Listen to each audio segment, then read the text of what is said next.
دوستان ارجمند مخلصان گوشتن ملی گوشتنگیری، اینک ما به مرحله اولی سبقت‌های پهلوانان نورس در مسابقه کشاد بین المللی که در جماعت دهات کنگورت ناحیه تیمورملک برگزار گردید توجه میکنیم.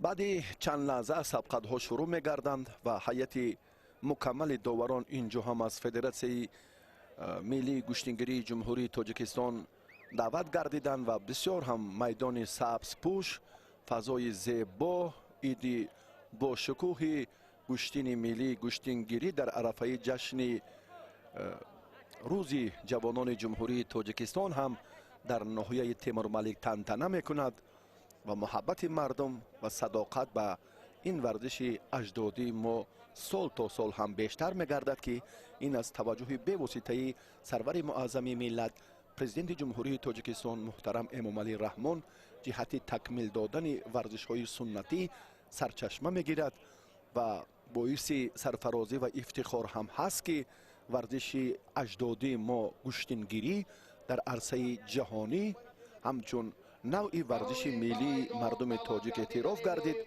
بعد این تدبیر علاقه دستاندرکاران چاره‌بینی های زیادی ورزشی را در شهر و ناحیه های مملکت برگزار میکنند و مخصوصا در جماعت دهات کنگورت ناحیه تیمورملک نیز این ایدی با شکوه با حضور پهلوانان معروف شهر و نواحی کشور و یک دسته مکمل ورزشگران نامور ازبکستان برگزار گردید.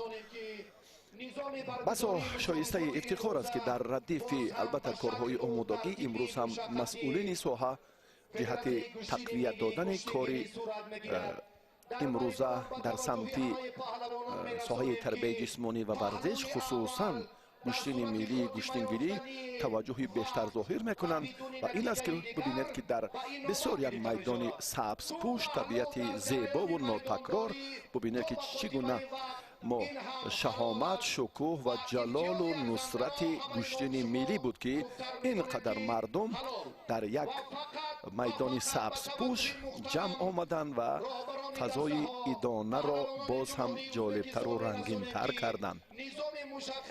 البته عرضی سپاس به آن دستاندرکارانی که این چاره‌بینی را تشکیل کردند. زیادی آن نفرانی که موظف بودند از عهده کار خود با سربلندی برآمدند و خصوصا در نظام، در ترتیب، در دعوت کار امروزه داوران و خصوصا با تأسیس دادن مکافات و تحفه های عالی برای پهلوانان، برای نفران موفق، این هم یک رکن، یک عامل اساسی دیگر جهت تبلیغ به میلان ورزش سنتی محسوب می‌یابد که در ناحیه تیمورملک این شهامت واقعا هم پرره این ایکاس میگردید.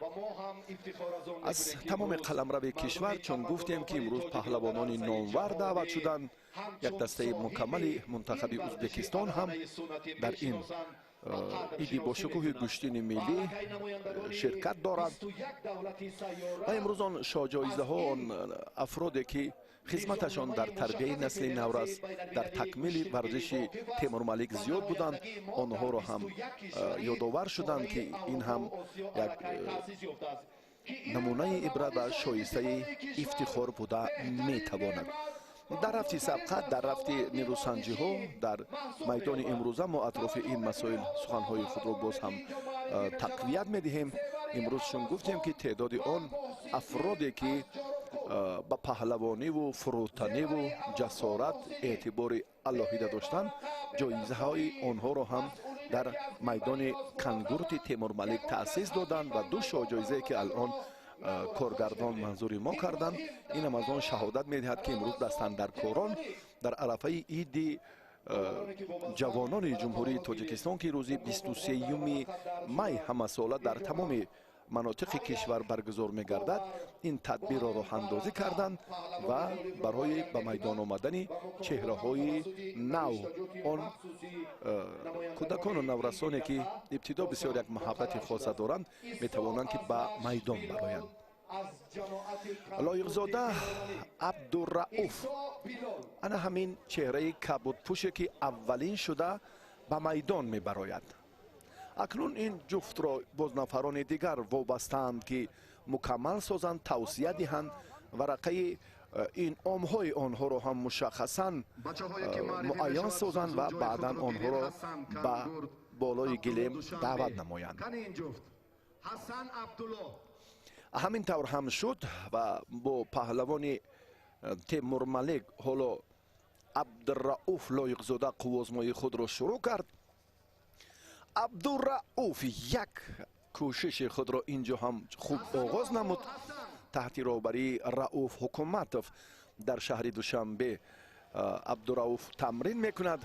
حریفی هم ببینید که در دقیقه اول بسیار چابک، جسور و ماهر هم هست.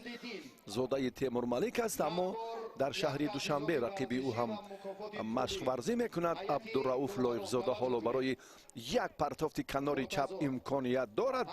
بسیار در مورد نگاه داشت این فرصت ما اکثر مسابقه هایی را دیدیم که در ابتدایش عبدالرؤوف لایق‌زاده با همین اصول ظفر یافت و آهسته آهسته راهی باز هم پرپیچ و تاب و پرتلاطمی میدان را باز هم پرشدت تر کرد.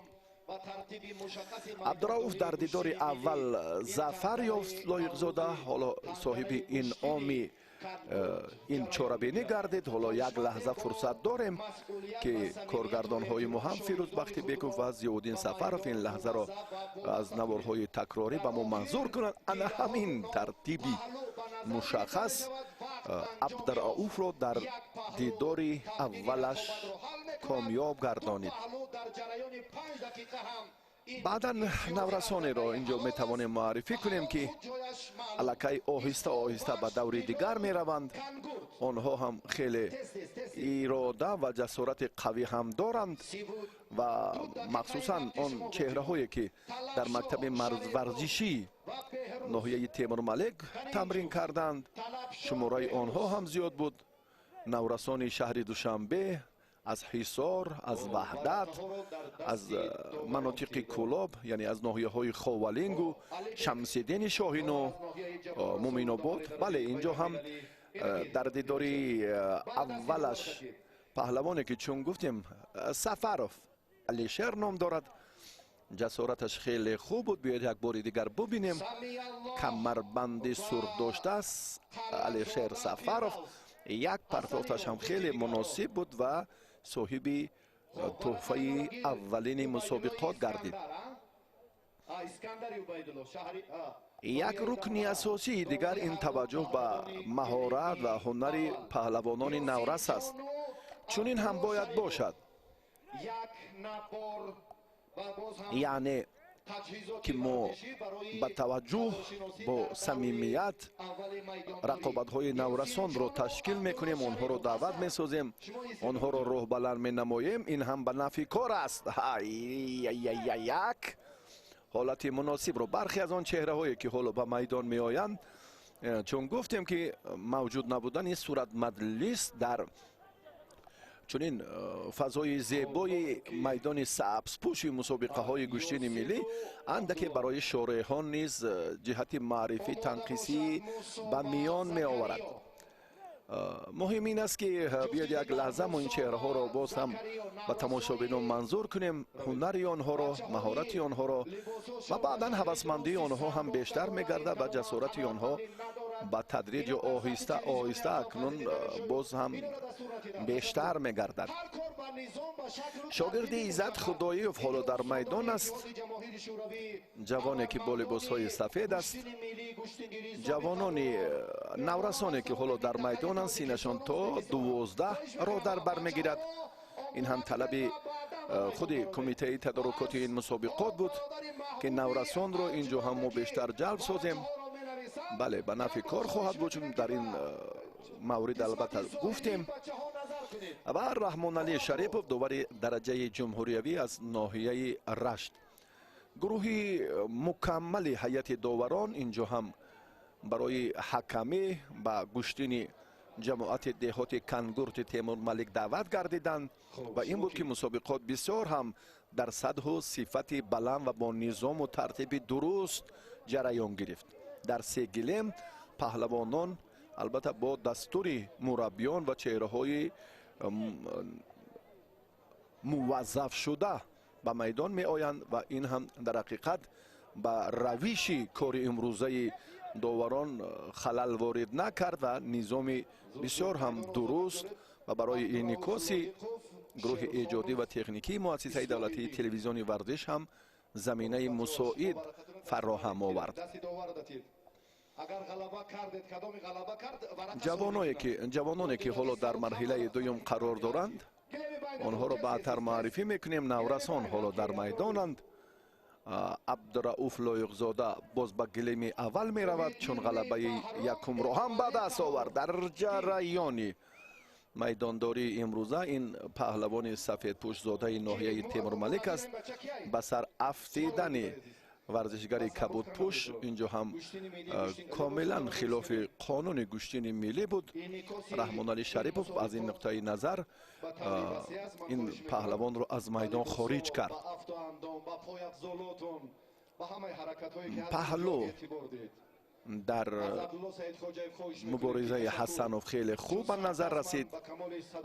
ورزشگری کمربند سفید داشته. حرکت داوران در جریان میدانداری خوبتر باشد. سپاس با همه شما باری دیگر. حسنوف حالا امکان دارد که از دست حریف مشخصا دارد و بعداً پرتافت انجام دهد. انا همین چهره که از سمت چپی آینه نیلگون است و علی بیگ دلشادزاده داوری درجه بین المللی در گشتین ملی از ناحیه جبار رسولوف حکمی دارند.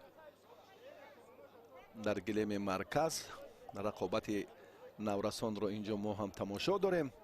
حسنوف یک امکانیت دارد و چرا دست رو داشتن دست رو کشیدن سری آستینی طرف دست راستی حریف رو فراموش میکند و از همین نقطه نظر اشتباهش به مشاهده رسید و این چهره اکنون باز هم در ادامه رقابت باید جدی‌تر مناسبت کند. بله، رقابتشان ادامه می‌یابد. حسنوف را ما خوبتر میشناسیم و رفیق این پهلوان با ما چندان آشنا نیست و ما در گلیم دیگر دیدیم که در آنجایی که رحمان علی شریپوف حکمی دارد یک پرتافت خیلی جالب هم انجام داده شد.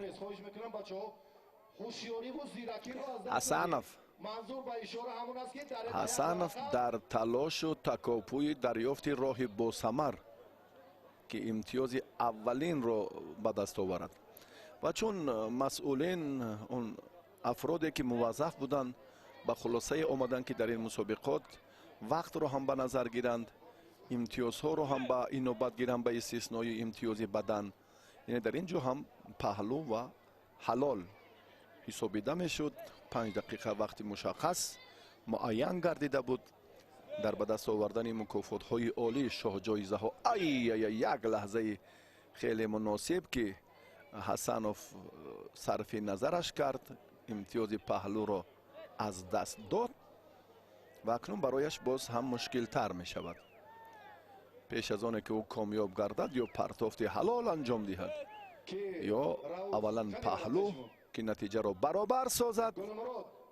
انا همین ترتیب. بله، نتیجه برابر بود. یک پهلو داشت و حسنوف در دیداری اولی میدانی تیمور ملک کامیابی را مال خود کرد و به مرحله دیگر رفت. بیاید یک بار دیگر حرکت آخرین حسنوف را ببینیم. از دست راست حریف داشت و این فرصتی بود که حسنوف اشتباه کرد، پهلو رو از دست داد و بعدا امکانیت حسنوف را اگر ما توانیم که ببینیم، اما نه، اینجا دیگر بار نتوانستیم که نوار تکراری رو ببینیم که در آخر چگونه پهلوان سفید پوش کامیاب شد. اکنون عبدالرؤوف لایق‌زاده باز به میدان می آید. حق دارد، چون این هم باید باشد. تنها اینجا پهلوان دیگر بار به میدان می آید که غلبه به دست آورده است و ناکام ها حقی دوباره به میدان آمدن را البته طبق عنعنه گشتین سنتی ندارند. و می بینیم که бале боз ҳам ба гилеми дигар ин лаҳза коргардон таваҷҷӯҳ карданд дар он ҷое ки боз наврасони Темур Малик, паҳлавонони шаҳри Душанбе, наврасони синашон то 11 сола талоши мубориза карданд. Абдурауф дар ин ҷо акнун афзал будани маҳорати худро як бори дигар нишон дод. паҳлӯ дорад. Шамсиддин довари дараҷаи ҷумҳуриявӣ аз шаҳри Кӯлоб аст. Абдурауф акнун аз камарбанди ҳариф аз сари остини дасти рости рақибаш хеле хубтар доштааст. Ин аз он шаҳодат медиҳад ки Абдурауф имкон дорад ки инҷо чанд усулро ҳадафи истифода қарор диҳад. бале бо ҳамин мушаххасот Абдурауф дар даври дуввум ҳам зафар ёфт лоиқзода ва ӯ боз ҳам барои инъомҳои дигар, барои тӯҳфаҳои арзандаи майдони кангурти ноҳияи Темур Малик боз ҳаққи муборизаро пайдо кард. ин лаҳзае ки мо дигарбора шоҳид шудем чӣ гуна Абдурауф аз ин фурсати муносиб хуб истифода кард ва як партофти саривақтиро дар ин ҷо хотима дод ва соҳиби инъоми навбатӣ гардид. на ҳамин тартиб бисёр ҳам ҳаракат як партоф ба канори чап ва боз маҷмӯи талошҳои ин паҳлавонро коргардон ҳам мушаххас ба мо манзур карданд ва бале ба рафти майдони имрӯза акнун як бори дигар мо эътибор медиҳем. наврасони 9 сола ҳоло дар майдон дар гилеми дигар мехоҳам ки боз ҳам фурӯтании худро нишон диҳанд. дар гилеми марказ бошад боз инҷо шогирдони Иззат Худоёв ростӣ ҳамин гилеми марказро иҳота карданд. зуд зуд ба майдон мебаромаданд ва ба оҳистагӣ албатта муаррифии онҳо ҳам сурат мегирифт. яъне аксари он наврасоне ки дар шаҳри Душанбе таҳти роҳбарии Иззат Худоёв тамрин мекунанд, сабқати онҳо дар ҳамин гилеми марказ дар маркази таваҷҷӯҳи мо низ қарор дошт. азбаски аксари нерӯсанҷиҳоро мо дар ҳамин гилеми марказ инъикос кардем ва бахти шогирдони Иззат Худоёв ҳам хандид ва бархе аз он нерӯсанҷиҳое ки дар гилеми аввалу сеюм ҷараён гирифтанд, онҳо албатта бо ҳамон имкониятҳои техникӣ аз назари мо дур монданд ки дар як вақт сурат гирифтани ин сабқатҳо барои мо ҳам имконияти пурра инъикос кардани онҳоро бале гурӯҳи техникӣ ва эҷодӣ надошт. рақобати паҳлавонони наврас шиддаташ оҳиста оҳиста дигар мешавад. инъомҳо ҳам қимматтар мегарданд. ҳар фарде ки дар даври аввал зафар ёфт соҳиби тӯҳфа шуд, дар даври дуюм мукофоташ аз рӯи ҳамон қоидаҳои маъмул ва боз ҳам таваҷҷӯҳи кумитаи тадорукот зиёд мегардад. яъне ҳавасмандгардонии чеҳраҳои наврас дар ҳар давр бояд муҳим бошад, тӯҳфа арзанда бошад ки ба ҷараёни сабқат албатта ин ҳавасмандгардонӣ боз ҳам таъсири дигар мерасонад.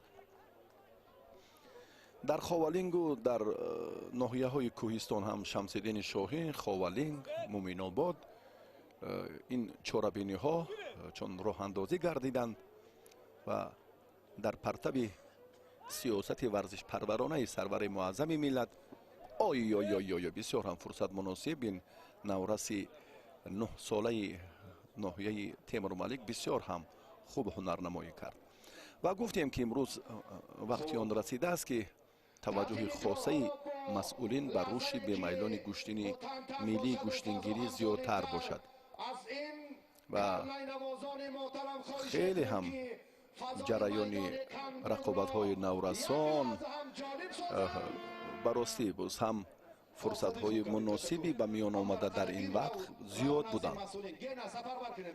имрӯз ҳам месадад ки мо ифтихор аз ватану меҳану миллати хеш кунем. ин вазифаи албатта ҷонии мо ҳаст ки ин арзишҳои бузурги миллиро қадр кунем ва ҷаҳонӣ шудани гӯштини миллӣ дигарбора масъулинро نه تنها مسئولین را بلکه تمامی آن افرادی که به تربیت جسمانی و ورزش اعتماد دارند مسئولیت آنها را دوچند میکند که در روند کار بیشتر هم موظف باشند و برای تربیت این چهره ها مخصوصا مکتب های ورزشی شهر و ناحیه های کشور برای مکمل نمودن مربیان مخصوصا توجه علاهیده داشته باشند. محیدین بهرام محیدین بهرام حالا در گلم برای به میدان برآمدن گلم دیگر ولی آمادگی میگیرد. عوض خانزاده زیور را میبینیم که حالا با خلعت سفید در میدان است. بله این از باشگاه ورزشی کنگورد در فدراسیای روسیه چون نوکاک هم پیش از آغاز نوروز بین المللی مسابقه باشگاه بین الخلقی در روسیه برگزار شد. این چهره در وزن تا 42 کیلو با دریافت زینه اول شرف یاب گردید.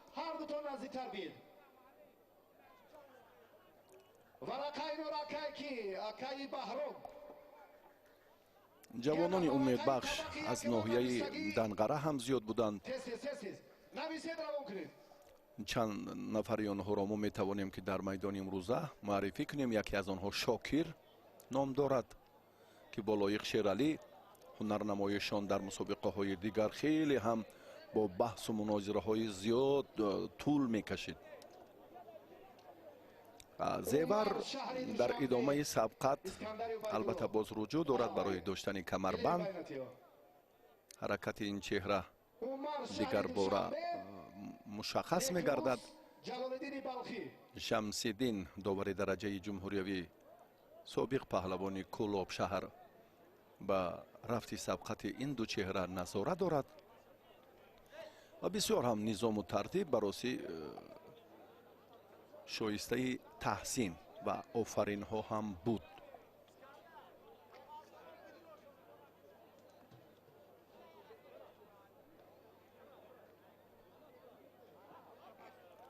رقابت ها را ما میبینیم که اکنون آهسته آهسته باز هم بهتر میشوند نیروسنجی ها و در این نیروسنجی عوض خانزاده زیور غلبه خود را به دست آورد از باشگاه ورزشی کنگورتی شهر دوشنبه. فرصت داریم که این پرتافت این حرکت را هم یک بار دیگر یک جای تماشا کنیم. بله دو پهلو حلال بهاگذاری می شود از روی قاعده گوشتنی ملی گوشتنگیری.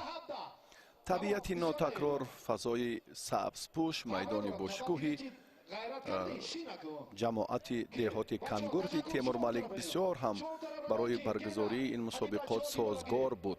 بله ابوبکر شیروف را ما میدانیم و برادرش حالا در میدان است. کبود پوشه که یک حرکت کرد و امتیاز پهلو را از رفیقش به آسانی ستانیده توانست.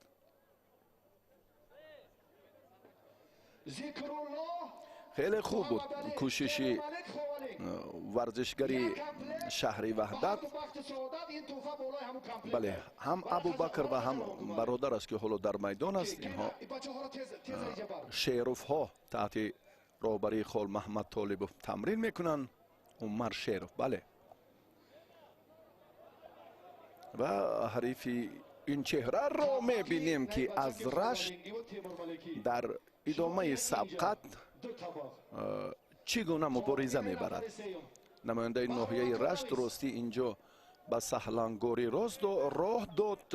ورزشگری کمربندی سرخ داشته رو در نظر دارم. ابوبکر شیروف حالا در این میدان هست و اون چهره هم به میدان خواهد آمد. بیاید یک بار دیگر یک حرکتی خوبی عمر شیروف رو دیدیم اما این چهره کمی دیگر لازم بود. اوی بسیار هم وضعیت مشکل تر می شود اما این امتیاز نیست. عمر الان با یک پرتافت پهلو در پیش است. کبود پوشی در میدان بوده. هم جان محمد و هم خال محمد طالبوف اینها در باشگاه ورزشی کانگورت شهر دوشنبه شاگردانی زیاد دارند. محمد صالح، محمد رضا قوتوف ها که این چهره ها هم در گشتین کانگور شرکت داشتند، حالا به تدریج آهسته آهسته به میدان میبرایند و امروز هم خوب است کاری آن مربیانی که واقعا زحمتشان تلاششان که صدقاً هست الکی دستاورد و نتیجه ها هم هستند. اون کودکانی که از 6 تا 8 ساله بودند یک فرصتی دیگر هم برایشان فراهم گردید که به میدان بیاند این لحظه ها رو هم بله خوب استفاده کنند. محبت آنها، ذوق و محبت و البته صداقتشان باز هم با ورزش های سنتی به گوشین ملی گوشتنگیری باز دوچند می شود. این هم یک واسطه دیگری تربیه به حساب می رود. چهره ها رو می بینیم که به تدریج آهسته آهسته رفت میدانداری رو دیگر می کنند. یعنی کسبیت هر قدر بالا باشد جذابیت جالبیت در میدان باز هم پرره و بهتر و روشنتر می گردد. عمر حالا امکان داشت که از این حالت خوبی به عمل آمده اندکی خوبتر یا جالبتر استفاده کند، جذاب تر رفتی سبقت را باز هم یک بار دیگر تیز آند. آهسته آهسته 15 ساله ها جوانان نورسانی که سینشان تا 15 بود آنها هم بعدی آن کودکان 7 تا 9 ساله به میدان برآمدند. یک حرکتی ورزشگری رشتی اینجا هم اشتباه شده. پهلو بله خسرو شایف داور درجه جمهوریتی از شهر کولاب این رو هم مشخص کرد. عمر یک پهلو داشت، پهلوی دیگرش هم الکی به قید گرفته شد با 2 پهلو. عمر شرف ورزشگری شهر وحدت ظفر یافت و به مرحله دیگر رفت. انا همین لحظه مناسب، انا همین حالتی که خیلی هم خوب بود. از بس که یک پهلو داشت از این نقطه نظر داور هم مشخصات رو نشان میدهد که ثمره مهنت عمر شرف این لحظه خیلی بهتر و خوبتر به نظر رسید. اکنون در میدان جوانان دیگر دولتمند رو میبینیم. قربانوف انا همین قشنگ قامت بلنده که با کمربند کبود رقابت دارد، خیلی خوب و دلاور داور از ناحیه ونج است. به حرکت دولتمند قربانوف امتیاز ارزنده داد. دولتمند در مسابقه بین المللی فدراسیون روسیه در وزن تا 73 کیلو به مرحله نهایی برآمد اما جای دوم را گرفت و امروز هم تلاشش در دوری اولی سبقت ها خیلی خوب بود. انا همین لحظه مناسب فرصت بهتر را دریافت و حریف را دوچار شکست نمود. دولتمند قربانوف اینها چند نفره گفتیم که هم عوضخانزاده زیور، هم دولتمند و بعدا چهره های دیگر هم محمد انورزاده، اکبرجان قربانزاده، همه دست پروران مکتبی کاخ ورزشی کانگورت شهر دوشنبه محسوب می‌یابند. محمد را دیدیم که بسیار هم با یک جسارت و فروتنی نیروسنجی اولی خود را هم خوب انجام داد. این پهلوان از جماعت دهات پوشینگ ناحیه دنغره است. امسال با گرفتن شاه جایزه شرفیاب گردید در ناحیه دنغره در روزهای آفتابی نوروز بین المللی و گفتیم که میدان سبز پوش بسیار سازگار است، فضای جالب و دیدنی و زیبا. البته اینجا هم به همه تماشابین به پهلوانان هم خوش می آید. آهسته آهسته مرحله اولی سبقت های کودکان و نورسان پشتی سر می شود. حالا چند تن از چهره های دیگر به میدان خواهند برآمد و سپس ما به نیروسنجی های پهلوانان باز صاحب تجربه و شناخته توجه میکنیم. наврасон дар гилеми дигар ҳам таваҷҷӯҳ доранд. Муҳиддин ҳамин чеҳрае ки аз ноҳияи Темурмалик аст, дастпарвари мактаби варзишии ноҳияи Темурмалик. Лакай Муҳиддин ғолиб шуд ё дар гилеми байн рақобатро бале Муҳиддин идома медиҳад. Ҳамон паҳлавоне ки хилъати кабуд дорад ва хилъаташ ин барои гӯштини самбо муносиб аст, на ба гӯштини миллӣ. як мушкилоти ҳамон паҳлавонони наврас ҳамин буд ки бархе аз онҳо ҳамон хилъати гӯштини миллии гӯштингириро ба бар накарданд. Муҳиддинро дар ин маврид гуфтем. пиру барноҳ, он маҷрӯҳон, он чеҳраҳои намоён, паҳлавонони дигар ҳама ба ин майдони сабзпӯши кангурти Темурмалик омаданд барои тамошои ин сабқатҳои ҷолибу ҷозиб ки мусобиқа нуфузи байналмилалӣ дошт. ва ҳоло дар майдон акнун чеҳраҳои дигарро мебинем. инҷо ҳам мебинем ки бале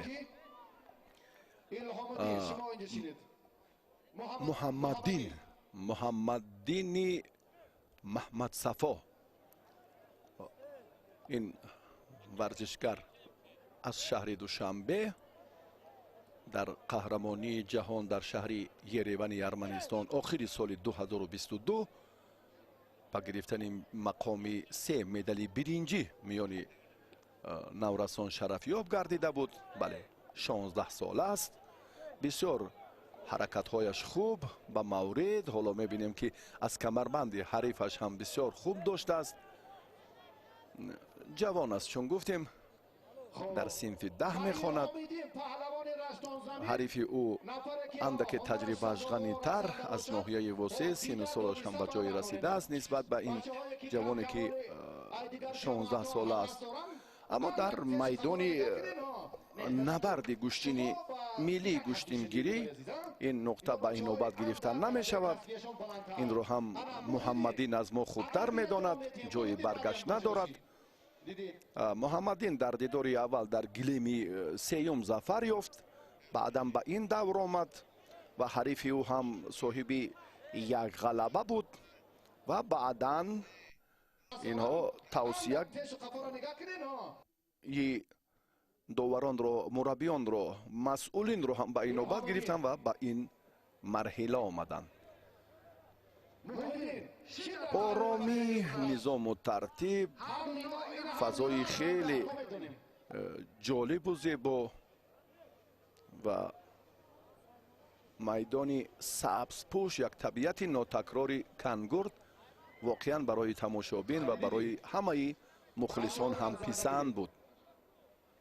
ва назму тартиб ҳар куҷое ки пойдор бошад воқеан саодату барору боз ҳам таваҷҷӯҳ ба он самт бештару зиёдтар мегардад.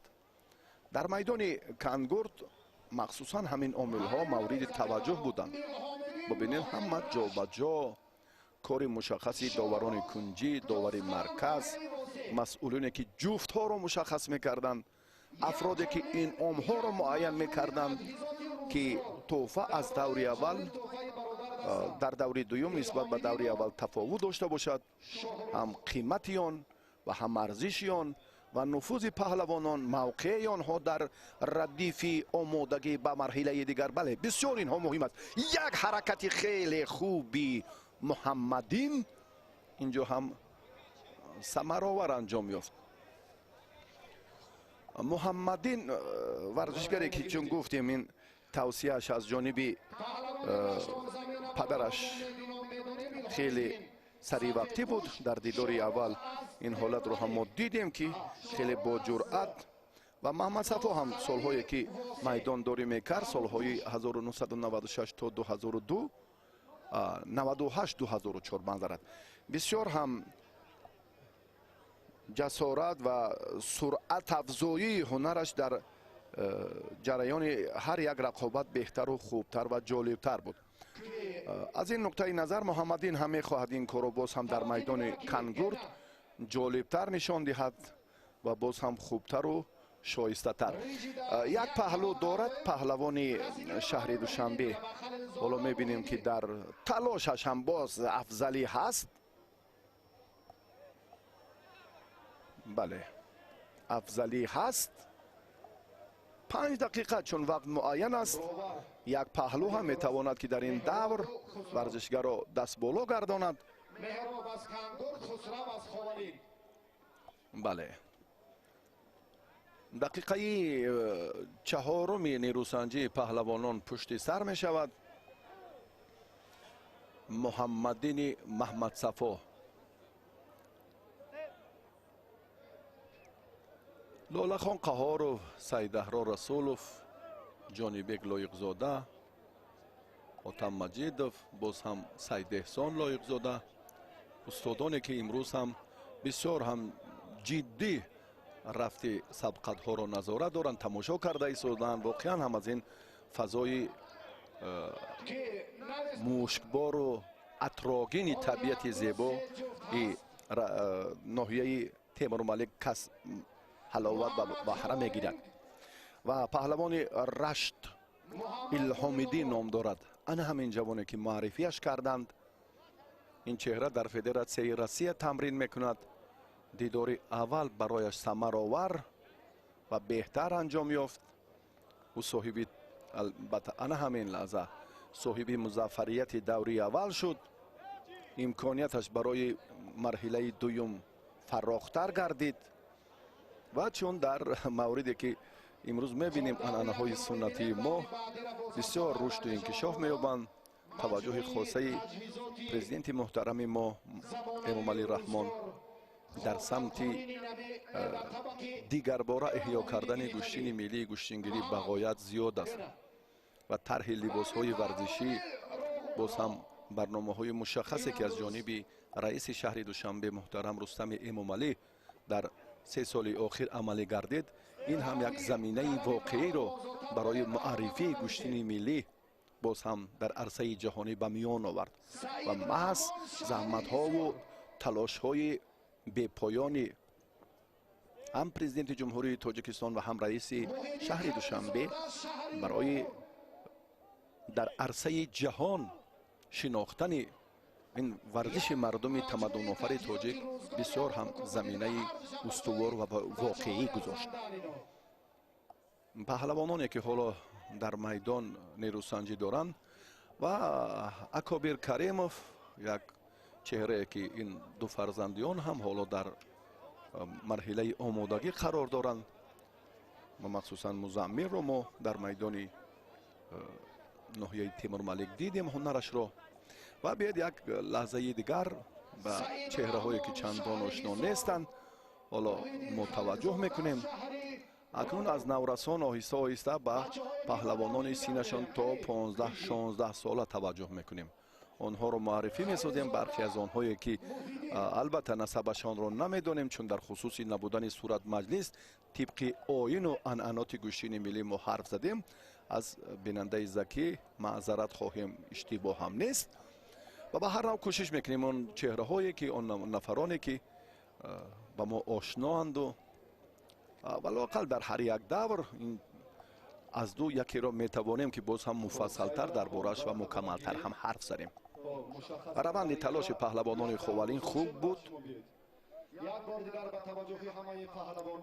از شهر کلو براستی نورسان کمتر در این میدانی با شکوه سبز پوشی تیمورملک هنرنمایی کردند.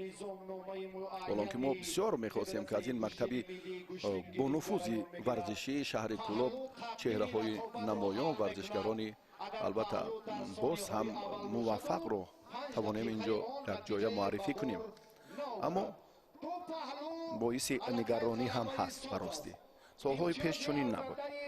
رفتی میدانداری پهلوانان مخصوصا مکتب ورزشی شهر کلوب در این منطقه خیلی یک شهرت و نفوذ علاهیده خود را داشت. میبینیم که رفتی سبقت حالا چندان جالب و گوارا نیست. بله دلاور این رو خوبتر باید داند. داوری ناحیه ونج، بله 6 ساعت در همین فضا، در همین حالت، در همین لحظه در میدان سبزپوش مخلصان تا با آخری میدانداری رقابت ها رو تماشا میکنند. این بسیار شایسته افتخار و کمال احترام هم هست. بله، جوانانی که گفتیم اینجا معرفیشان بله بعد هر یک پیروزی مهم است. این چهره هم از ناحیه تیمور ملک بود. جوانان شهر دوشنبه خوبتر هنرنمایی کردند و باز ورزشگران نورسی باشگاه ورزشی کنگورد شهر دوشنبه. این فشرده سبقت پهلوان کبودپوش رو یک لحظه ما منظوری شما کردیم. در گلیم دیگر هم رفتی سبقت ها شدت تازه گرفتند. بله، کوپروک یا با اصطلاح ماستیک در گوشتین ملی گوشتینگیری نیست. این حرکت رو ما در مبارزه پهلوان شهر دوشنبه دیدیم. اکنون یک زینه بالاتر کار ما باز هم شروع گردید، یعنی معرفی پهلوانان نامور، چهره هایی که اکنون شناختند. اینها محیدین و سعید رحمان حالا در میدانند. محیدین خلیلزاده از شهر راغون است، پهلوانی که با خلعت سفید حالا در میدان است.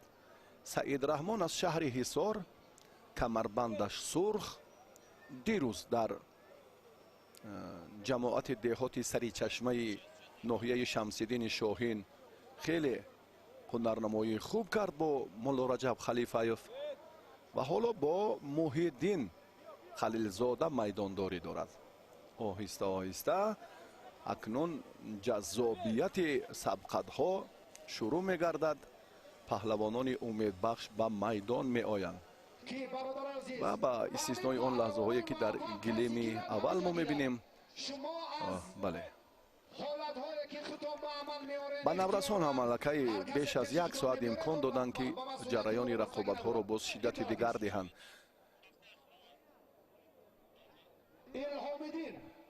سبقت سعید رحمان را اینجا دیده ایستادیم که چندان خوب صورت نگرفته ایستاده است. محیدین در تلاش اول خود باز هم رجوع میکند برای استفاده اصول سری کتف. بله،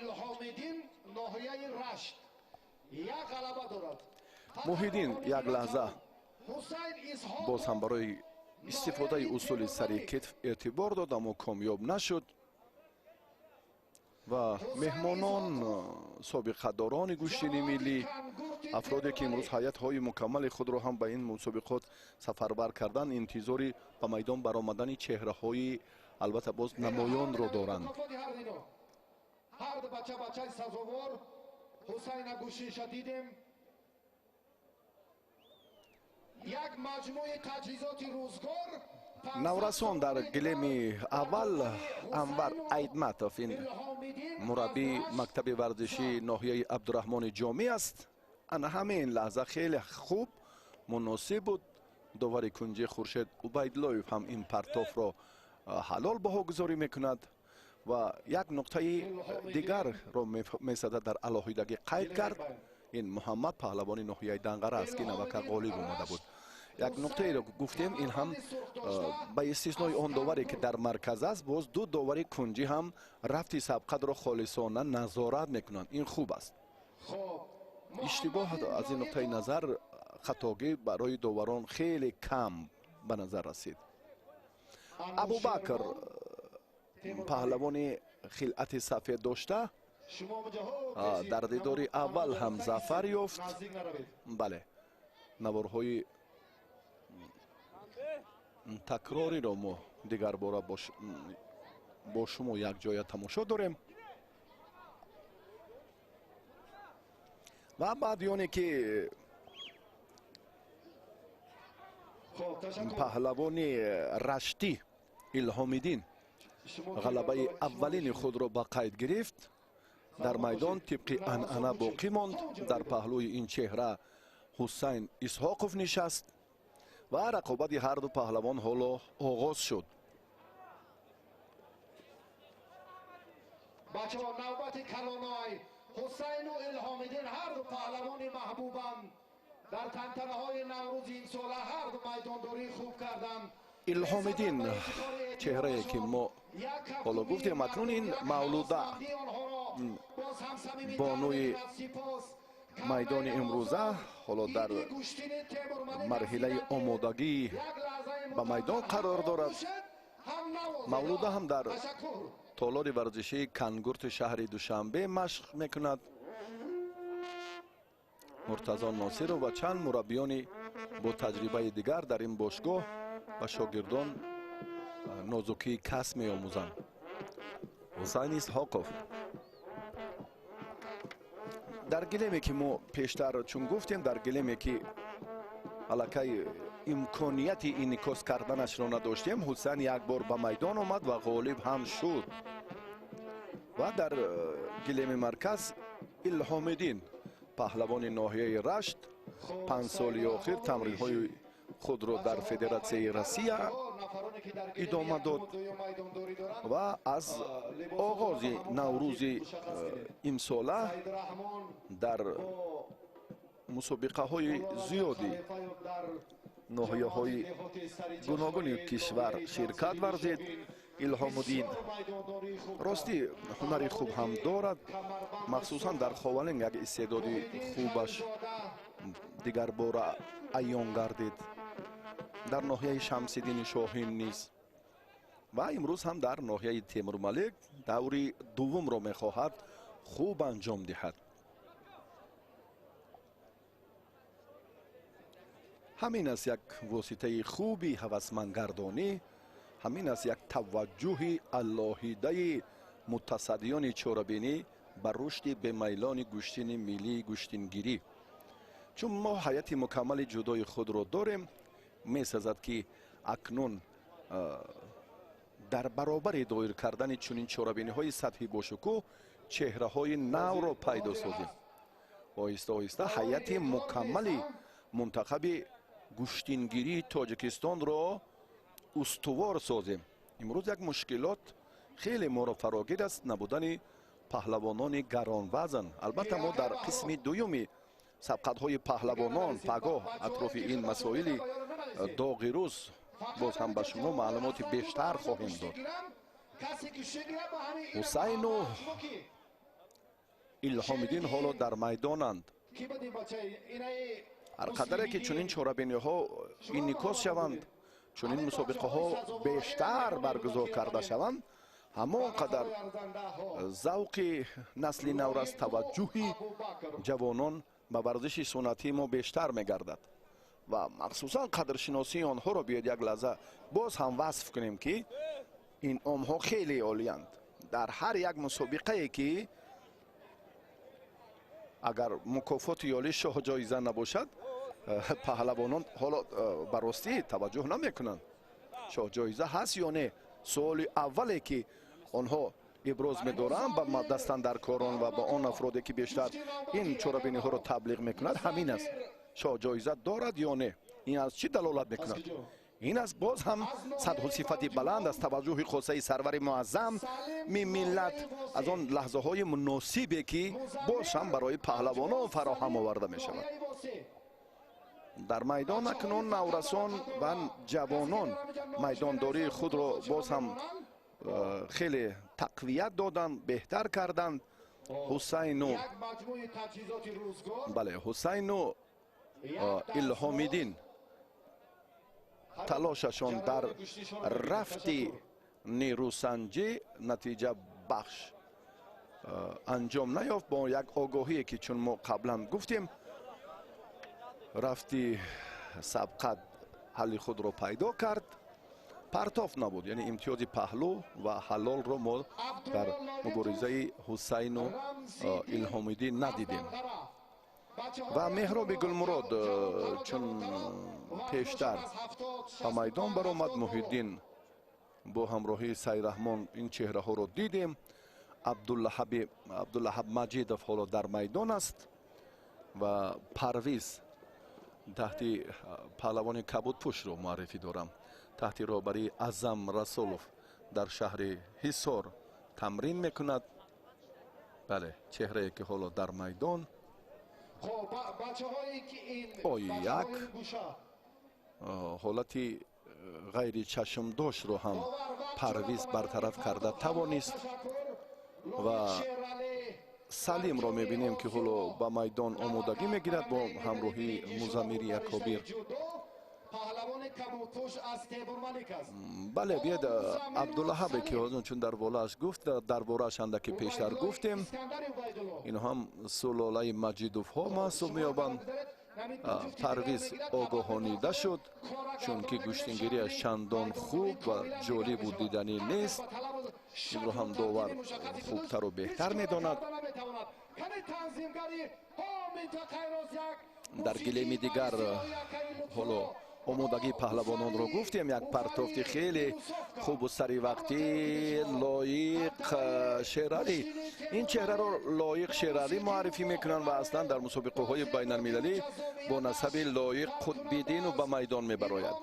خیلی یک پرتافت خوب و جالب انجام داده توانست و چون در خصوصی در یک وقت صورت گرفتنی 3 سبقت در 3 گلیم برای ما هم امکانیت نمیدهد که همه آنها رو باز هم مشخصا در بارهشان حرف زنیم و به شما معرفی سازیم. لایق شیرعلی در گلیم دیگر پرتافتش حلال بهاگذاری شد. اون چهره به دور دوم رفت و عبدالله مجیدوف حالا با پرویز از شهر حصار میدانداریشان چندان خوب و جالب نیست. مجیدوف میتواند در این جریان هم ببینید که کمربند رو داشت، دستی رقیب رو از سری آستین حریف البته مشخصا داشته تواند. این کار خیلی خوب شروع میگردد. یعنی چند عامل چند عنصر اساسی در گوشتین ملی گوشتینگیری موجود است که برابر داشتن کمربند و سری آستین آنها میتوانند که باز هم حل و فصل گردند، اما چنین نشد. مزمیر اکابر سفید پوشی در میدان بوده، کمربندش سیاه از ناحیه بلجوان است. تحت رهبری رزق‌الدین رجبوف تمرین میکند و مزمیر با سلیم دولت حالا در میدان رقابت را شروع کرد. ان همین چهره که حالا باید قامتش رو راست گیرد، سلیم دولت. و رفتی مبارزه پهلوانان اکنون سرعت دیگر میخواد. تقاضای خود مخلصان سیر شما رو ببینید همین است که جریان گوشتنگیری باید دلگیر کننده نباشد. و ما در مبارزه عبدالله مجیدوف حالا باز صورت افزایی را انتظاریم، اما چنین نشده ایستاده است. پرویزی که در بارش اندک پیشتر گفتیم این چهره هم سال 3 است که تحت رهبری اعظم رسولوف مشق ورزی میکند. حرکت هایش اینجا کمی نادرستند. بله. و محمد صالح را میبینیم که انتظاری به میدان برآمدن را دارد. بله، محمد صالح قوت و محمد رضا برادر او نیست و محمد صالح هم تربیت گیرنده کاخ ورزشی کنگورت شهر دوشنبه است. مزمیر بسیار چهره نورانی، چهره آینده دار. بله، جوانی که به سن 19 قدم نهاده است. در ناحیه عبدالرحمن جامی برای دریافت شاه جایزه بعد 6 پیروزی و یک پهلوان نامور ازبکستان را هم دچار ناکامی کرد و به مرحله نهایی برآمد و شاه جایزه مکافات عالی افت-ماشین سبکروی نکسی را هم مال خود کرد. این از آن دلالت میکند که پهلوانی سفید پوش کمربند سیاه داشته بلجوانی آینده درخشان دارد. و سلیم اندک توقف کرد، براستی عقب نشینی نمود، وضعیتش چندان خوب نبود. این رو هم شما بینندگان همیشه تلویزیونی ورزش خوبتر میدانید. هر کسی که مخلصی گوشتین ملی است از این حالت ها من فکر میکنم که خیلی خوب برخوردار است. هیجان های زیاد، لحظه های خوب، فرصت های مناسب، امکانیت های به مورد برای گرفتن این آم و توفه های ارزنده و می سازد که احسن و آفرین گفت به آن مردمی که بیش از 6 ساعتی وقتی خود را در اینجا صرف کردند و بسیار هم فضای گوشتین کنگورد را باز هم جذاب و جالب کردند. و عبدالله یاریبک بیاید یک بار دیگر به همین پرتافت توجه کنیم. عبدالله از کمربند داشت، حلوک داخلی را شروع کرد خوب و اینجا اکنون عبدالله کاری را باید سامان میداد که این حرکت رو هم علی بیگ دلشازاده حلال بهاگذاری کرد و عبدالله گمان داشت که پرتافت اول به این نوبت گرفته شد و مشخصا ما در مورد این حرکت البته عقیده و فکر خود رو هم میتوانیم مکمل تر بیان سازیم و مزمیر یکابر در این لحظه هم خیلی از اشتباه سلیم دولت خوب استفاده کرد و حرکتش هم به همان امتیاز عالی یعنی حلال سزاوار بود و مزمیر در دیدار اول ظفر یافت و اکنون به دور دیگر خواهد رفت. اندک توقف در گلیم دیگر بودیم با آن خاطره که ما هم نتوانستیم که از نیروسنجی باز الهام الدین و حسین شما رو واقف کنیم و چون برگشتیم به این منطقه باز هم جریان سبقت پهلوانان رو یک بار دیگر هم توانستیم که ببینیم. حرکت هست، مسئولیت هست، از بس که هر دو تجربه غنی، هر دو باز هم بسیار یک ملکه خوبی ورزشی دارند، از یکدیگر امتیاز ستانیدنشان مشکل تر می شود. به همین خاطر ببینید که حسین یک بار دیگر رجوع میکند به اصول سر کتف اما کامیاب نمی شود. رفتی سبقت دیگر بار اندک بحثی بود در خصوص مساوی و چون گفتیم که مساوی در میدان کنگورت تیمور ملک وجود ندارد، چیمقی انعناتی که ما البته خواهیم که بعدا این رسم و آیین و انعنه های گوشین ملی رو باز هم با اینها احترام گذاریم و با تدریج آهسته آهسته کار رو در این زمینه جالب تر سازیم. با وقت و تنظیم وقت و استفاده اصول با حرکت هایی که باز هم آگاهانیده می شود باید اعتبار دهیم. تقاضای زمان است، وقت همه را مشخص می کند. بله، طلب زمان است که ما امروز هم قدم زمان باشیم. عصر 21 شد. آن باباهای ما، آن چهرهای نمایانی که و اکنون میرزا جمیل رمضانوف را یک لحظه هم منظور ما کردن، این چهره هم میلی به میدان برآمدن رو دارد. الهام الدین اینجا کمی آسیب دید، اعتراض دارد از آن آگاهی که به او دادند و نتیجه به نفع حسین اسحاقوف خاتمه یافت. و برخی از آن کلان سالها بعضن آن سابقه دارانی که اعتراض میکنند که در گوشتین ملی گوشتینگیری ما البته چون وقت موجود نبود، اگر ما با آن اندیشه ها باز کار خود رو هم جالبتر و جانبتر کنیم، البته امروز ما همچون صاحب این ورزش سنتی نمیتوانیم که در عرصه جهانی افتخار کنیم. ما به این نقطه باید دقت جدی دهیم. وقتی آن آمده است که این سمت، این نقطه مورد توجه مسئولین قرار گیرد. محمد صالح را دیدیم که در کوشش اولش یک پرتافت مناسبش پهلو بهاگذاری گردید. یعنی منظور از اشاره بنده وقتی پهلوان اینجا 40 دقیقه 1 ساعت گوشتین میگیرد، هم از جهت آمادگی، هم از جانبه جسمانی، هم از جهت آسیب بینی بیشتر و زیادتر در رفت اینقدر نیروسنجی طولانی و باز دیگر عامل های ضررآور هم هستند که به فعالیت هر یک ورزشگر تأثیری بد میرساند. وقتی 5 دقیقه شد الکی مشخصات و همه با همان ترتیب درست و همان رفت جالب میدانداری باید اعتبار دهند. این کار اگر ما به تدریج عملی نکنیم در آینده بله میدانداری پهلوانان این به نفع مسئولین ساحه نخواهد بود. یعنی در انتخاب چهره های نمایان و بعدا برای معرفی تاجیکستانی عزیز در هیئت منتخب ها این بسیار تأثیری بد میرساند. و باز میبینیم که یک باری دیگر دولتمند قربانو به میدان آمد، کامیاب شد نیروسنجیش خیلی خوب و جالب و جاذب بود. از نوار تکراری این رو هم کارگردان از گلیم دیگر دسترس کردند. انا همین لحظه خیلی فرح و شادی مردم رو که به میان آورد بسیار میسازد که در خصوص مهارت این جوان هم حرف زنیم. بله، دولتمند قربانو در وزن تا 73 کیلو در فدراسیون روسیه صاحب مقام دوم.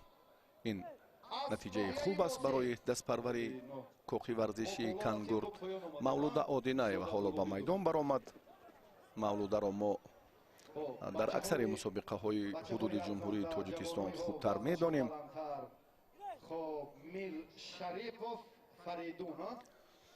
گلدختران رو هم امکان دادند که به میدان بیایند، رفت سبقت‌ها را جالبتر سازند. بله، حرکت مولوده در این لحظه خیلی وضعیت بله مشکل تر شد برای رقیبش و مولوده آدینه و در دیداری اول دست بالا شد و به مرحله دیگر رفت. به دور دوم سبقت‌ها راه خود را هموار کرد. مولوده تجربهش نسبت به این گلدختری که راستی من چندان درباره این معلومات ندارم زیادتر است. آن همین پرتاف را خورشید عبیدالله حلال حسابید و همین طور هم هست. و مسافدان پیران برنادیل، چهره های نمایان، پهلوانان سابق کولاب و تیمور ملیک و هم مومین آباد و خاولینگ و دیگر منطقه های کشور به ناحیه تیمور ملیک آمدند. از این فضای ثبات کامل، آسودگی وطن محبوب بسیار هم حلاوت معنوی برداشتند و امروز هم می‌سازد ما از این افتخار داشته باشیم که بسیار هم توجه تمام مسئولین، چهره های نمایان، متصدیان ساحه برای گشتین ملی، گشتینگیری خیلی زیاد است. چهره های نمایان، ورزشگران نامور و مخلصان اشدی که جریان سبقت ها را تماشا داشتند واقعا هم حلاوت بردند و بسیار هم از نظام درست، از کار خوب، از میدان سبز پوش جماعت دهات کنگورت تیمور ملیک و مزمر اکابر حالا به دور دوم آمد. مزمر در دیدار اول سلیم دولت را شکست داد و حریف این چهره را راستی چندان خوب نمیشناسیم. اما معذرت این پهلوان شهر حصار را که گفتیم یک گروه مکمل ورزشگران شهر حصار هم به تیمور ملیک آمدند. آهسته آهسته پرویز نوکک به میدان برآمده بود، با عبدالله مجیدوف رقابت کرد و باز عمر رسولوف، حق نظر نظرف، باز هم محمد عیسی علیف، بختیار علیف و چند تن پهلوانان شهر حصار که در گشتین تیمور ملیک اشتراک داشتند چون به میدان هم آمدند و رفت نیروسنجی هایشان هم خوبتر بود. و مزمر حال رقابت خود را اوج تازه می دهد. اندرزاده محمد حالا در میدان هستند، همین چهره کمربند سفید داشته، برادر امام رضا. بله، این هم از ناحیه تیمور ملیک است. در دیداری اول اندرزاده محمد غالب آمد. چگونه بیاید یک بار دیگر با هم ببینیم. کمربند حریف را داشت و محمد این لحظه خیلی هم سریع وقت امکانیت رو از دستی چپی رقیب حتی از اورنج هم باز هم کوتاه‌تر مشخص‌تر داشت. از همین نقطه نظر پرتافتش هم خوب باهوگذاری شد و سریع وقت غلبه را مال خود کرد. مزمر اکابر حالا قوه آزمایی خود را در دور دوم ادامه می‌دهد و ما برمیگردیم به گلیم دیگر. مدینه قربانزاده، این هم در تالار ورزشی کنگورت شهر دوشنبه مشق ورزی میکند. مدینه از آن گل دختران محسوب می‌یابد که نتوانست محسوب می‌یابد که در یک ماه 4 مدال طلای مسابقات سطح بین المللی را аз федератсияи россия ба хазинаи варзиши тоҷикистон овард. ояндааш хуб аст баростӣ ва мушкилоте ки мадинаро фаро гирааст набудани духтарон дар ҷараёни тамринҳои пайваста. мо бо ӯ чанд бор ҳам суҳбат доштем. ба ин нигоҳ накарда чун завқу шавқу муҳаббаташ ки ба гӯштин зиёдтар аст ва ба ҷудо ва ба гӯштини миллӣ ва ин мушкилотро аз ин албатта мушкилот ҳаргиз намеҳаросад ва бо писарон нерӯсанҷӣ мекунад ва аксари тамринҳои худро ҳам бо ҳамин чеҳраҳо ба анҷом мерасонад. ин аз як ҷиҳат хуб аст, чунки писарон иродаи қавӣ доранд ва зуру бозуяшон қавитар аст. вақте ки мадина бо инҳо нерӯсанҷӣ мекунад, малакааш тақвият меёбад ва кораш беҳтар мешавад. баъд дар муқобили рақибони гулдухтароне ки бо ӯ ҳамсоланд, ман фикр мекунам ки бисёр як омили хубу муфид барои пирӯзии мадина шуда метавонад. бисёр ҳам ҳаракати хуб буд мадинаи қурбонзода дар дидори аввалаш зафар ёфт ва акнун гилеме ки мо андаке пештар муаррифӣ кардем тақдири он сабқати музаммир чӣ шуд. ҳоло коргардон агар он лаҳзаро боз дигарбора ба мо манзур кунад. навори такрориро мо мебинем. лаҳзаи хеле муносиб партофте ки аз ҷониби мадина инҷо ба амал омад. бале мадина ба сар рафтид андаке шубҳа ангез ҳам буд баростӣ ки бисёр хатар дорад дар гӯштин ба сар рафтидан, чӣ дар гӯштини миллӣ гӯштингирӣ ва чӣ дар гӯштини ҷудо. рафти майдондорӣ паҳлавонон оҳиста оҳиста боз ҳам шиддати дигар мегирад. ҷавононе ки чандон шинос нестанд, албатта имрӯз барои онҳо ҳам имкон фароҳам шуд ва баъди 3 соати майдондорӣ ҳаво хеле гарм шуд. ҳоло мебинем ки паҳлавонон андаке дар болои гилем барои тӯлонӣ рақобат кардан мушкилӣ мекашанд. яке танқисӣ аз ҳамин сабаб буд ки каме ва баъдан инҷо дастандаркорон барои рафъи ин камбудӣ чораҳои заруриро диданд ва оҳиста оҳиста кор дар ин замина боз ҳам ҷаззобтар шуд. абдуллои ёребек ба майдон омад. камарбанди ҳарифро боз ҳам хуб мушаххас дошт, аммо барои хотимаи усули сари севҷӣ имконият пайдо накард. бисёр ҳам бубинед ки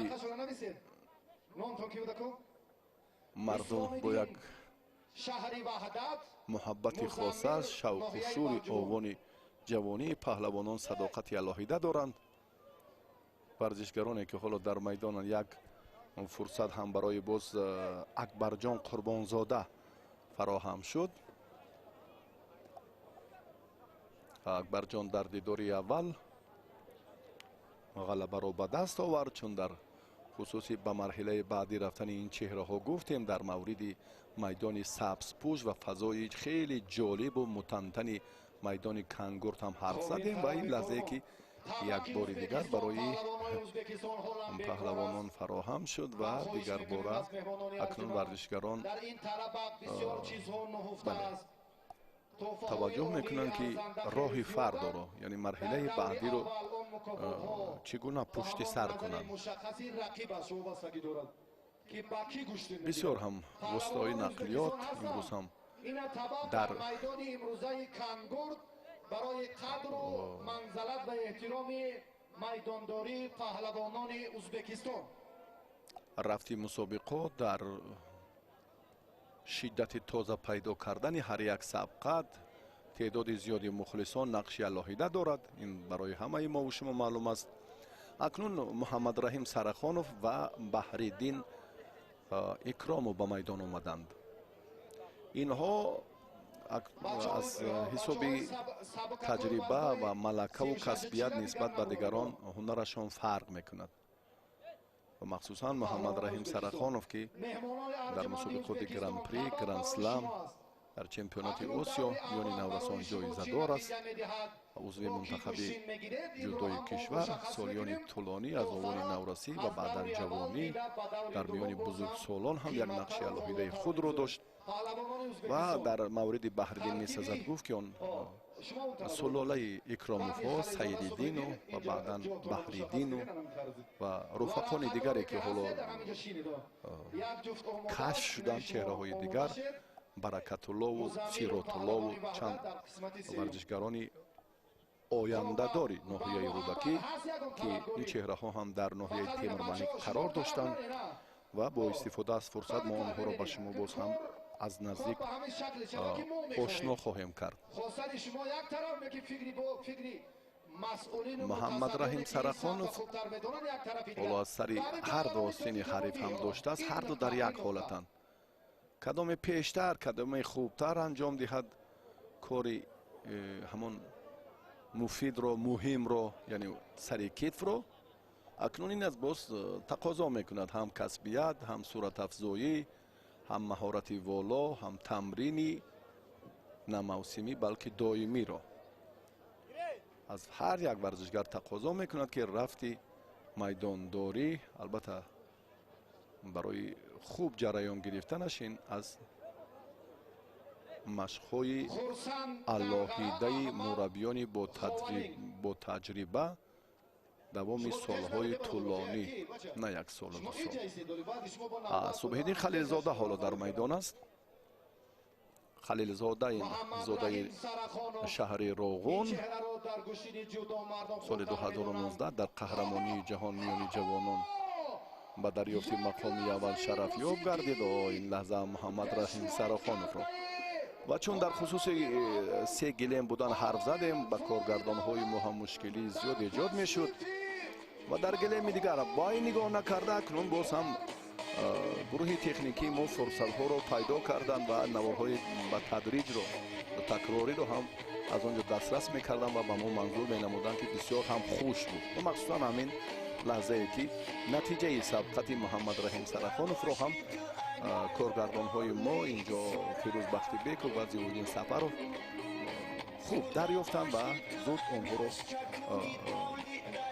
منظوری ما کردن. یعنی ما از نتیجه سبقت آنها فارغ نماندیم و یک جای تماشا کردیم که محمد رحیم سرخانوف چی عملی را مورد توجه و مورد کوشش خود قرار داد. براسی هم تنتنه بود، هم ترانه بود، هم خنده بود، هم گریه بود از آن ناکام هایی که خب در پشت میدان امروزه باز هم گیله ها گریه های بیشتر و زیادتر. قربانزاده را میبینیم که خیلی خوب ظفر یافت. بله اکبر قربانزاده این چهره که آیندهش البته درخشان است. در کاخ ورزشی کنگورت شهر دوشنبه مشق ورزی میکند اکبر قربانزاده. پهلو حلال خورشید خسرو شایف این گفته ها رو هم تقویت داد با اشاره دست خود و صبح‌الدین با اعظم از شهر حصار با شاگردی اعظم با شاگردی اعظم رسولوف نیروسنجیشان را ادامه خواهند داد. خورسند عمرعلی پهلوان ناحیه دنغره کمربند سیاه دارد از سمت چپ و نیمه راست حالا میگذرد یا نه گذشت. همین خورسند این هم برابری ایزد خدایوف به مسابقه ها سفربر میگردد. در خاولینگ 4 غلبه داشت. در مسابقات دیگر در ناحیه شمس‌الدین شاهین هم 2 پیروزی 1 مساوی را به دست آورد و بعدا در اکثر مسابقه های عنعنوی گشتین سنتی این چهره را ما میبینیم. آیا حرکت حریفش رو هم عکس عملش رو بسیار سریع وقتی انجام داد، هرچند که امتیاز نبود اما خیلی خوب و جالب و به مورد هم بود. شکر محمد میر محمد یک چهره منور به میدان گوشتین برگشت. این برای ما خوب است. این چهره رو هم در بخش بعدی به شما معرفی می‌سازیم. بله، نفران نمایان چهره‌هایی که درباره‌شان حرف زدیم آهسته آهسته به میدان میآیند. جوانانی که سینشان تا 16 ساله بود، در میان آنها هم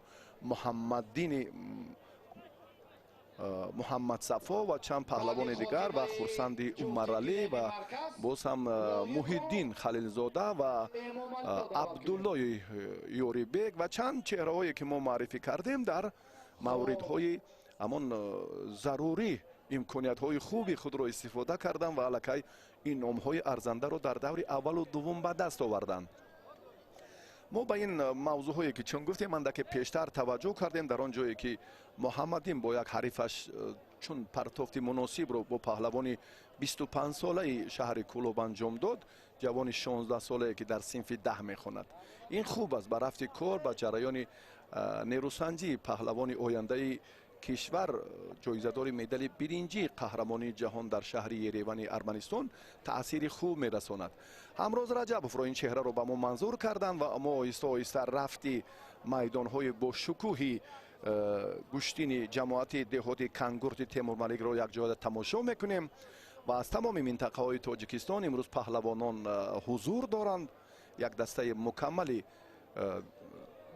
جمهوری ازبکستان هم در این چهاربینی با شکوهی بین المللی شرکت دارند و در عرفه عید جوانان که روز 23 می با شکوه و نصرت و جلال خاصه در تمام قلمرو کشور برگزار می‌گردد. این چهاربینی راه اندازی گردید. خورسند عمرعلی را حالا در میدان می‌بینیم که باز هم اصول سر کتف را اندک خوب استفاده کرد، اما داور میگوید که حرکتش در زمین بود. این هم به اعتبار گرفتن نمی شود. رفتی سبقت پهلوانی دنغرم و ناحیه مومین‌آباد حالا هم نتیجه بهتر به بار نآورده است.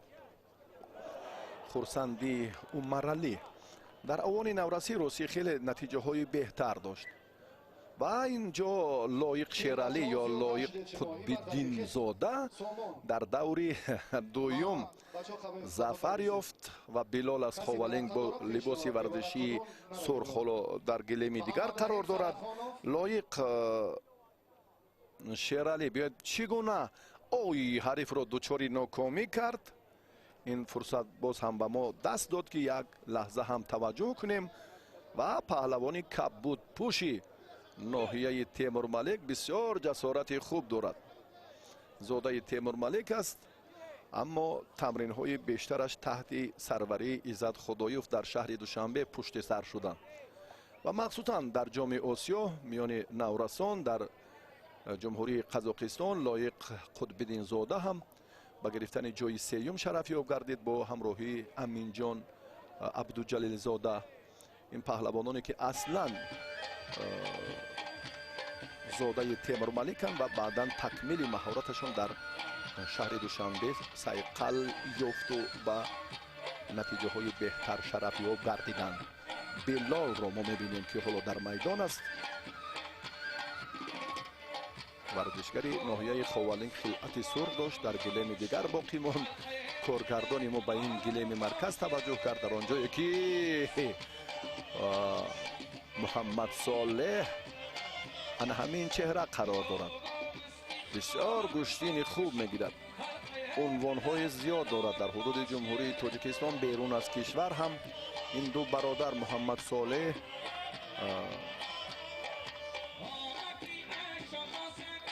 قوت‌ها را ما خوبتر میدانیم. بله، محمد صالح در دور دوم هم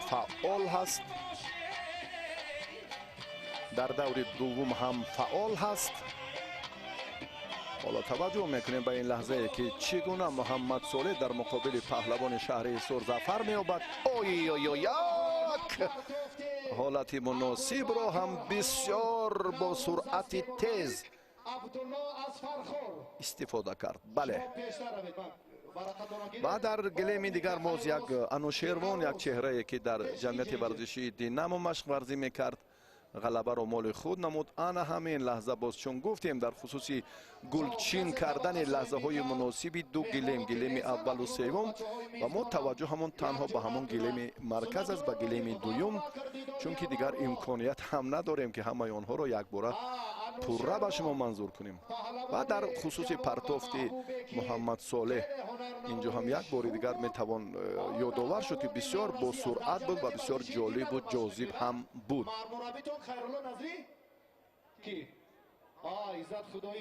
تشکر.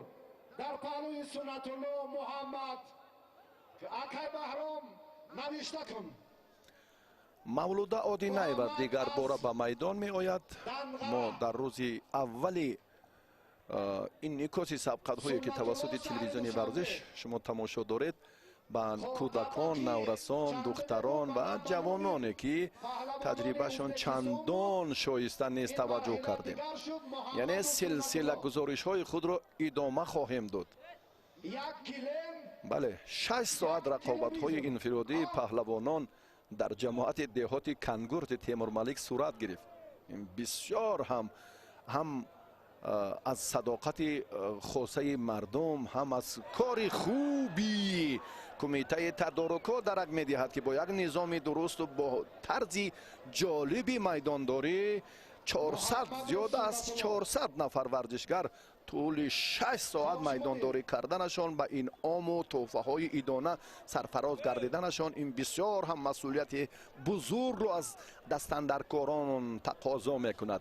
مولوده حرکتش خیلی خوب بود، امتیازش هم عالی، حلال بها گذاری شد و از دوری دوم هم نتیجه بهتر را به بار آورد و به مرحله بعدی رفت. اکبر قربانزاده در این دیدار دولتمند بود، فکر می‌کنم. بله، دولتمند. بله، اکبر پیشتر گشتین گرفت، کامیاب شد. مولوده هم ظفر یافت. دولتمند قربانوف پهلوان سفید پوشی وزنش 73 کیلو که در مسابقه بین المللی فدراسیون روسیه جای دوم را گرفت. در این باره ما پیشتر گفتیم و حالا باز اکبر جان قربانزاده به میدان آمد. دولتمند کامیابی خود را استقبال گرفت، میدان را ترک نمود. بله، رفتی سبقت پهلوانان نورس را ما تماشا داریم با استثنای یک نیروسنجی که میانی محمد رحیم سرخانو و حریفی او صورت گرفت. این هم بسیار کسبیت بلند قربانزاده را نشان داد، اما داور اینجا اشاره نکرد، براسی ندانستیم. این لحظه را باز هم اگر کارگردان حالا پیش دستی میکنن و اون پرتاف را حتما پیدا میسازن و به ما نشان خواهند داد. و لایق شیرالی حالا در میدان است، بار سیوم به سبقت های انفرادی میدان کنگور دعوت گردید. این امهایش هم پای در پای باز هم عالی می شوند، توفه های ایدانش هم باز می افزاید. اکنون در میدان ما محمد را می بینیم با همراهی سنت الله لایق زاده رقابت دارند.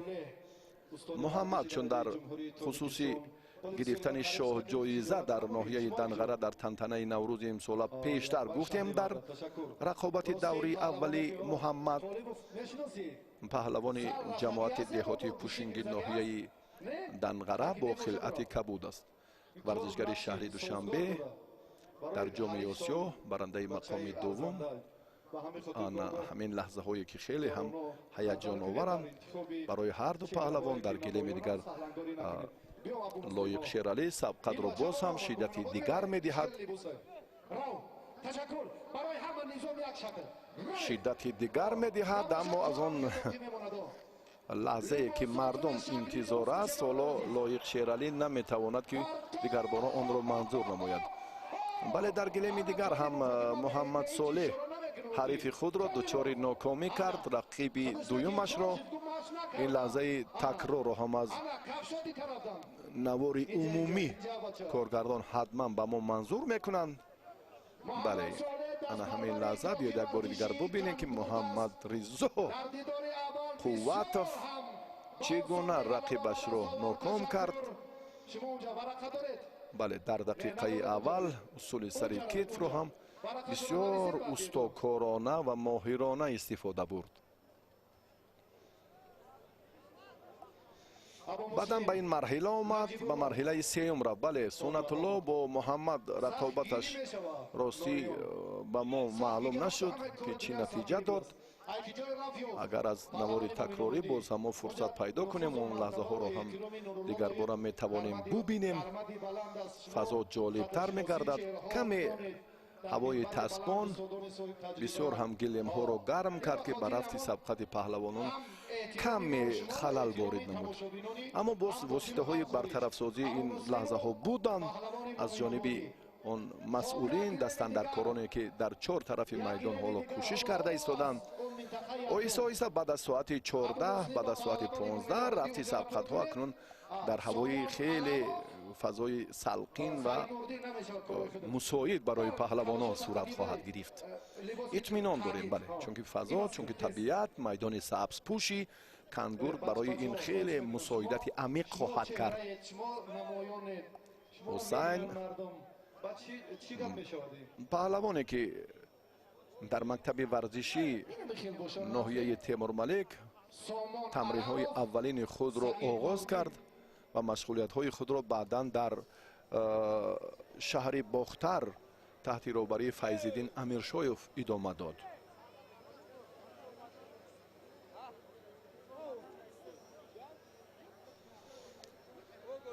мо тӯли 1.5 соат инҷо рафти сабқатҳоро шарҳу тавзеҳ додем.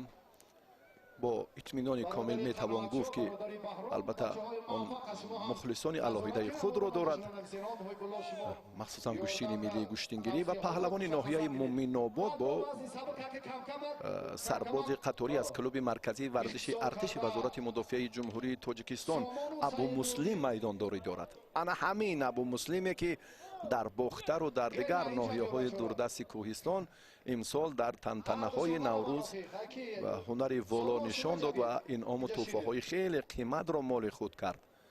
таҳти роҳбарии Рауф Ҳукуматов машқ мекунад ва паҳлавони ноҳияи Муминобод ҷоиза ва натиҷаҳои шоистаро ба монанди Абу Муслим надорад, аммо ҷуръаташ, ҷасораташ хеле қавӣ аст. дар минтақаи Кӯлоб албатта ана ҳамин чеҳрае ки ҳоло нодуруст афтид.